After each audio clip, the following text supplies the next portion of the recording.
नमस्कार, मी भाग्यश्री फाटक. मार्केट आणि मी हा सोप्या मराठीतून शेअर मार्केट समजावून सांगण्याचा माझा एक उपक्रम आहे. आज शिपिंग क्षेत्रातले शेअर वर होते. अडाणी ग्रुपचे शेअर पण आज तेजीत होते. पण त्याचबरोबर व्हिसाची अमाऊंट वाढल्यामुळे IT सेक्टरमध्ये मंदी होती. IT सेक्टरचे जवळजवळ शेअर मंदीतच होते. काही वेळानंतर ओरॅकलचा शेअर तेवढा काहीसा तेजीत गेला. तर मार्केटची घसरण पुन्हा सुरू झाली आहे. शुक्रवारीही मार्केट 300 पॉईंट मंदीत होतं. आजही मार्केट 400 पॉईंट मंदीत होतं. काहीतरी बातम्या येतात विचित्र आणि मार्केटमध्ये मंदी होते असं सध्या चालू आहे. सगळं उलटसुलट चालू आहे.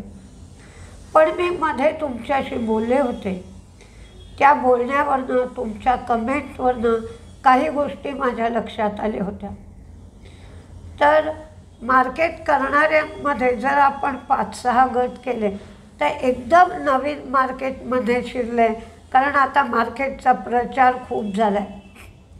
तर जे नवीन मार्केटमध्ये शिरलेत तर मार्केट करणं याचा अर्थ शेअर खरेदी करणं आणि शेअर विकणं हा शेवटचा टप्पा झाला.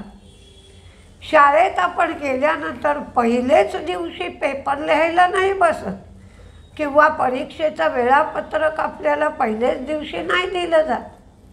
1 वर्षभर तो मुलगा शिकतो किंवा ती मुलगी शिकते आणि वर्षाच्या अखेरीला तुम्ही काय शिकलात त्याचा एक तुम्हाला आढावा मिळत असतो. अगदी लहान वयात तर म्हणजे आपण शाळेत मॉन्टेसरीत गेल्यावर किंवा छोटा गट मोठा गट काही म्हणा KG तर एक अक्षर तुम्हाला 1 आठवडाभर शिकवलं जातं किंवा शाळेच्या वातावरणात तुम्हाला रुळवलं जातं. तसं जे नवीन मार्केटमध्ये शिरले आहेत त्यांनी मार्केटच्या वातावरणात आधी रुळलं पाहिजे. ती भाषा ते शब्द समजावून घेण्याचा प्रयत्न केला पाहिजे.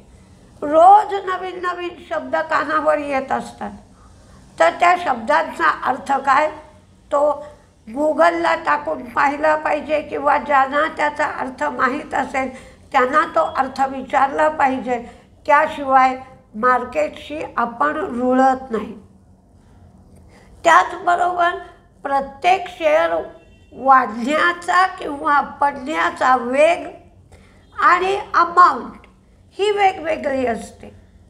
म्हणजे काही शेअर दिवसाला 40 रुपये वाढतात, काही शेअर 400 रुपये वाढतात, तर काही शेअर 4 रुपये वाढतात, तर काही 40 पैसे वाढतात. म्हणजे आपण म्हणतो की हा शेअर किती वाढू शकेल याचाही अंदाज तुम्ही घेतला पाहिजे. त्याचबरोबर प्रत्येक कंपनी करते काय म्हणजे कुठलीही बातमी आली तर त्या कंपनीवर काय परिणाम होईल हे पाहिलं पाहिजे.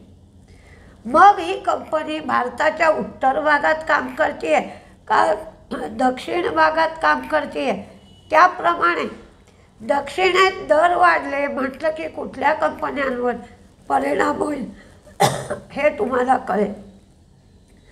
त्याचबरोबर ज्याने 2-2 वर्ष 5-5 वर्ष मार्केट केलं आहे त्यांनासुद्धा प्रत्येक क्षेत्रामध्ये कोणकोणते शेअर आहेत,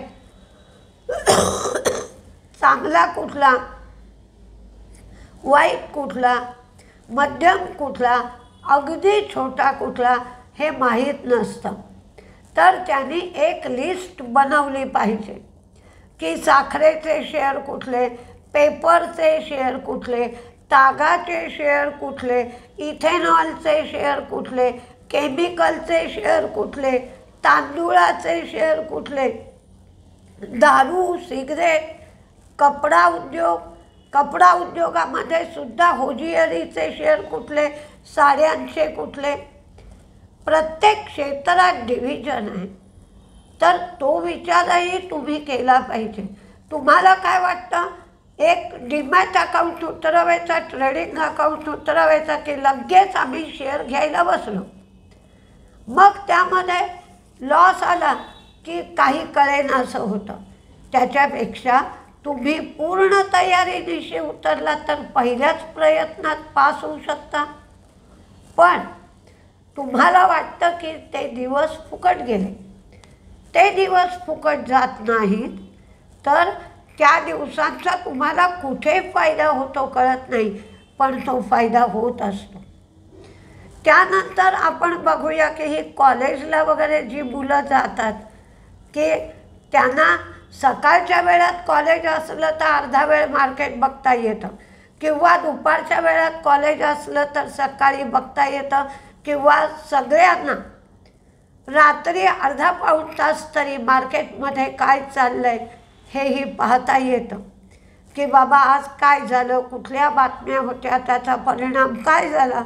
आणि ज्यांना वेळ नसेल त्यांनी ऑटो सेक्टरमधल्या शेअरमध्ये ट्रेड करत राहिलं तरी वर्षाअखेरीला चांगला पैसा मिळतो. जो ऑटो क्षेत्रातला शेअर पडला असेल ते 2 शेअर 5 शेअर, कारण ती मुलं कमावती नसतात, तर त्यांच्याकडे ज्या प्रमाणात पैसा असेल त्या प्रमाणात ते शेअर खरेदी करू शकतात. पण तुम्ही जर चर्निंग चालू ठेवलं, म्हणजे जे शेअर घेतले ते 7-8% जो काय प्रॉफिट मिळेल ते विकायचे आणि दुसरा पडलेला शेअर घ्यायचा, तर चर्निंगमध्ये तुमचा पैसा खेळता राहतो आणि तुम्हाला अधिकाधिक उत्पन्न कमी वेळामध्ये मिळू शकतं. बघा असा प्रयत्न करून. आणखीन काही अशाच गोष्टी उद्याच्या विभागामध्ये मी सांगेन. काही गोष्टी मार्केट सुरू झाल्यानंतर समजल्या. बजाज ऑटो ही 350cc पेक्षा कमी याच्या ज्या कमी पॉवरच्या मोटरसायकली असतील त्याच्यासाठी इन्शुरन्स आणि फायनान्सिंग देणार आहे, आणि याचे जे प्रोसेसिंग चार्जेस असतील ते द्यावे लागणार नाहीत. त्यामुळं बजाज ऑटोकडे लक्ष द्यायला पाहिजे. तसंच फायझरनी $7.3 बिलियन एवढ्यामध्ये मेडसेरा ही कंपनी विकत घेतली आहे.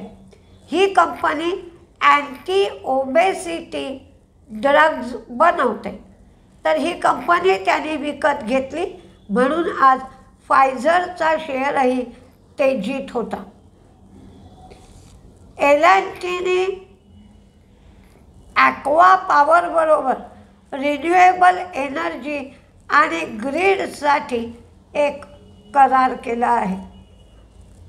बाकी सगळ्या बातम्या तुम्हाला मी सकाळच्या व्हिडिओमध्ये सांगितल्या.